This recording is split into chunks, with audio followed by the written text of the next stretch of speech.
All right, so it wants to find the Pearson's product normal correlation coefficient, the regression line, things like that. No matter what's going on here, I'm going to have to put these values into the calculator. Let me try to get this so I can see both things.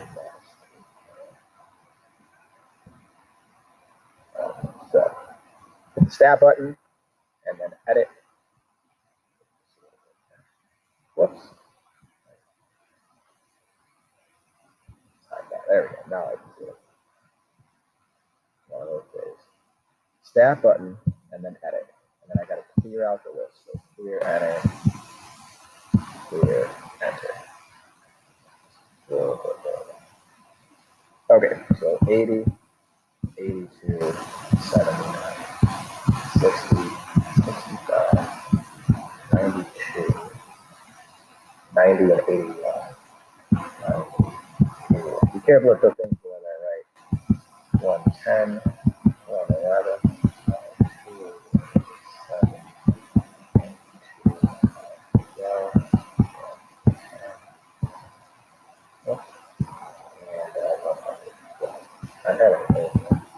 100. Okay. So one of the things that I suggested to you guys at the little test is that you can take this and drag it over here so that you can kind of compare your data if you wanted to what's in there. All right, that'll maybe hopefully help you catch anything that's a mistake. So I would suggest that you do that. If you've ever on a computer, you're able to. So then it wants me to find Pearson's product normal correlation coefficient. Remember that I'm going to put this in here since this is something we're talking about reviewing. You've got to make sure that your stat diagnostics are on, so that's way down there at the bottom. You can see it flipping up from the bottom. You got to make sure your stat diagnostics are on. But then we're going in here, we're going to calculate linear regression. That gives us the correlation coefficient and linear regression equation. So it's going to give us that. Again, I'm going to drag this screen and drop it on here because then I can use that to get all the things that it wants me to get. So we're out here. So it says Pearson's product, that's the R. And remember, we're doing 3 significant figures. So 3 significant figures is going to be that, that, and that. We got to round that 9. It is going to go up. And that's going to bump everything up. So it's going to be 0.920 to get 3 significant figures. So I'm going to write it up here. 0.920. Okay, comment. That is strong positive.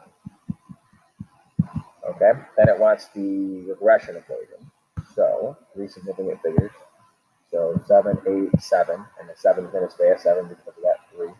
And then 41, and then that's going to be the significant figure, and it's going to be a 1. So it's going to be 0.787 and 41.1 are going to be our values there.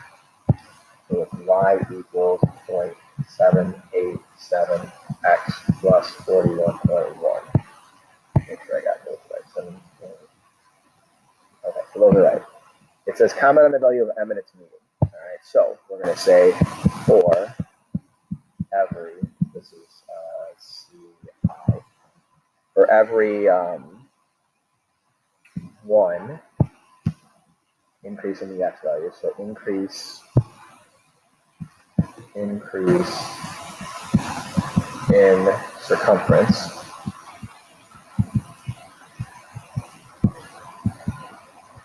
there is a 0.787 increase in length.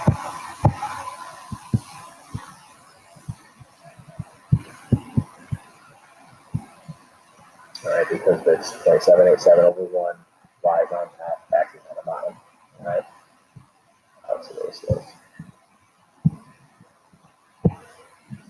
Okay, so there's that, and then it says find the value of c and interpret its meaning if appropriate. All right, so the c value is 41.1.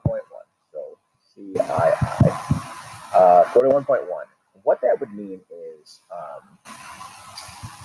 when the circumference is 0, the length is 41.1. And then it says, is it appropriate? So here's the deal with this. This is interpolation and extrapolation kind of snuck in here. The waist circumferences go from 60 to 92. All right, so this would be extrapolation. All right, so I'm going to say not valid because extrapolation. And I could say the domain is, what was it, 60 to 92? 60 to 92. All right, so that's an extrapolation question hidden in there. So there's a lot of stuff that goes into these problems to just pay super close attention when you're trying to do them.